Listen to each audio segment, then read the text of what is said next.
Good morning बच्चों। तुमने first वाला रिएक्शन तक कर लिया होगा। बहुत लंबा लेक्चर नहीं करते हैं। कमेंट कर दिया करो कि समझ आ गया नहीं, क्योंकि मुझे डाउट रहता है और सारे बच्चे नहीं देख रहे हैं अभी भी। मुझे कॉल ना करनी पड़े, ठीक है, पता करने के लिए। मेरे पास सबके नंबर हैं। अब मेरी बात ध्यान से सुनो। आज हमें कोलिजन थ्योरी के बारे में पढ़ना है। कोलिजन थ्योरी जो होता है, इसके अंडर हमारे पास कुछ टर्म्स है, जैसे एक्टिवेशन एनर्जी, थ्रेशोल्ड एनर्जी और एक्टिवेटेड कॉम्प्लेक्स रिएक्टेंट प्रोडक्ट्स, बहुत कुछ है।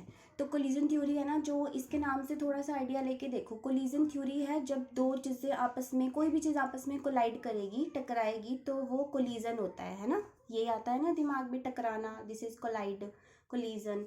ऐसा ही कुछ रिलेटेड है। मेरे पास केमिकल रिएक्शन होता है।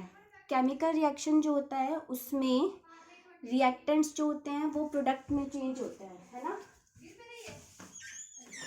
रिएक्टेंट्स जो होते हैं ना वो प्रोडक्ट में चेंज होते हैं।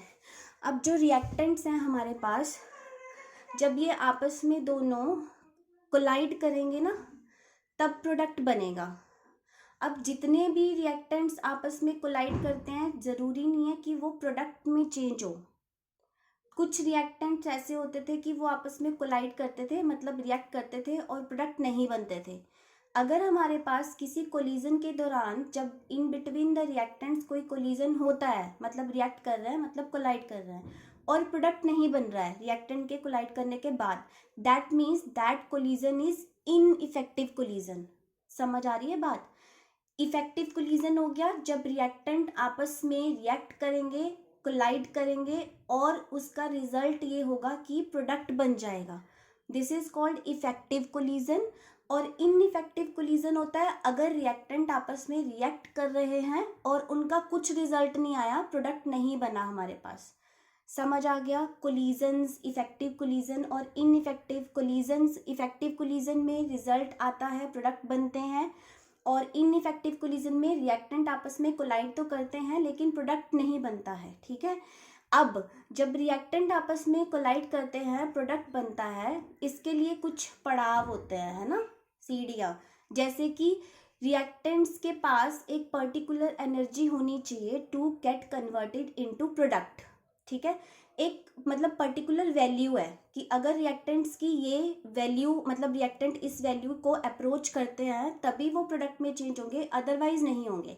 तो दैट एनर्जी, एक्टिवेशन एनर्जी जो होती है, this is called activation energy, जो किसी भी रिएक्टेंट की होनी ही चाहिए so that those reactant gate converted into product, ठीक है। तो एक शर्त है कि रिएक्टेंट्स का कोलिजन इफेक्टिव तब होगा, मतलब कि वो प्रोडक्ट में कन्वर्ट तब होंगे अगर उनकी एनर्जी एक्टिवेशन एनर्जी के इक्वल है। ये शर्त थी कि रिएक्टेंट की energy is equal to activation energy होनी चाहिए, तभी they will get converted into products. Then that collision can be considered as effective collision, है ना। मैच हो रही है ना term, effective collision, product, activation energy.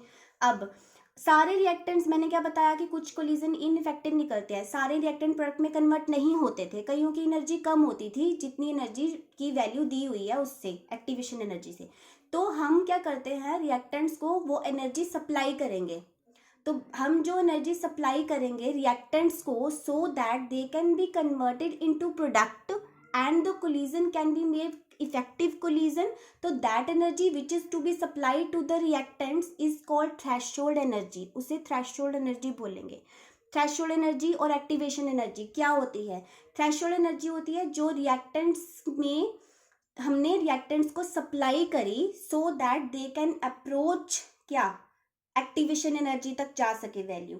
और एक्टिवेशन एनर्जी वो होती है जो रिएक्टेंट के पास होनी ही चाहिए, दैट पर्टिकुलर वैल्यू जो इतनी होनी चाहिए भाई, तभी ये प्रोडक्ट में कन्वर्ट होंगे, अदरवाइज नहीं होंगे। तो जिनके पास वो एक्टिवेशन एनर्जी तक की वैल्यू नहीं है, जो नहीं अप्रोच कर पा रहे, उनको हमने सप्लाई कर दिया, ठीक है, ताकि वो प्रोडक्ट में कन्वर्ट हो जाए। तो जो हम बाहर से एनर्जी सप्लाई कर रहे हैं ना रिएक्टेंट्स को, सो दैट कि वो प्रोडक्ट में चेंज हो या उनकी एक्टिवेशन एनर्जी से मैच हो जाए वैल्यू, तो वो एनर्जी जो हम सप्लाई करते हैं, सप्लाई करने वाली energy, that is threshold energy. Okay, ये कोलिजन थ्योरी में आता है सब कुछ। अब एक 1 यूनिट वॉल्यूम में 1 सेकेंड के अंदर जितने पर्टिकुलर कोलिजन्स होते हैं, that is called collision frequency. Collision frequency होता है the number of collisions take place per second per unit volume, this is called collision frequency. तो कोलिजन फ्रीक्वेंसी हो गया, इफेक्टिव इनइफेक्टिव कोलिजन्स हो गए, एक्टिवेशन एनर्जी, थ्रेशोल्ड एनर्जी। एक होता है एक्टिवेटेड कॉम्प्लेक्स, 2 मार्क्स का आता है एक्टिवेटेड कॉम्प्लेक्स। इस सारे टर्म में से मैक्सिमम एक्टिवेटेड कॉम्प्लेक्स पे शॉर्ट नोट आता है 2 मार्क्स का। अब मैंने एक चीज बताई, रिएक्टेंट प्रोडक्ट में कन्वर्ट हो रहा है। जो रिएक्टेंट प्रोडक्ट में कन्वर्ट हो रहा है ना, जब रिएक्टेंट प्रोडक्ट में कन्वर्ट होते हैं तो बीच में जो रिएक्टेंट्स होते हैं तो कुछ बॉन्ड टूटते हैं और नए बॉन्ड बनते हैं। पुराने बॉन्ड टूटेंगे, नए बॉन्ड बनने शुरू हो जाएंगे। जैसे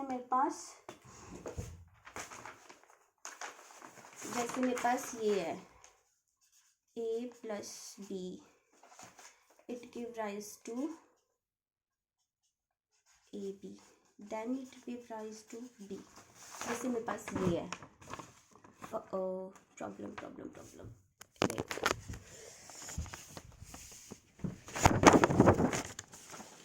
जैसे मेरे पास ये है, ये A plus B, ये 2 अलग अलग रिएक्टेंट हैं, बॉन्ड बनने शुरू हो गए A और B के, है ना।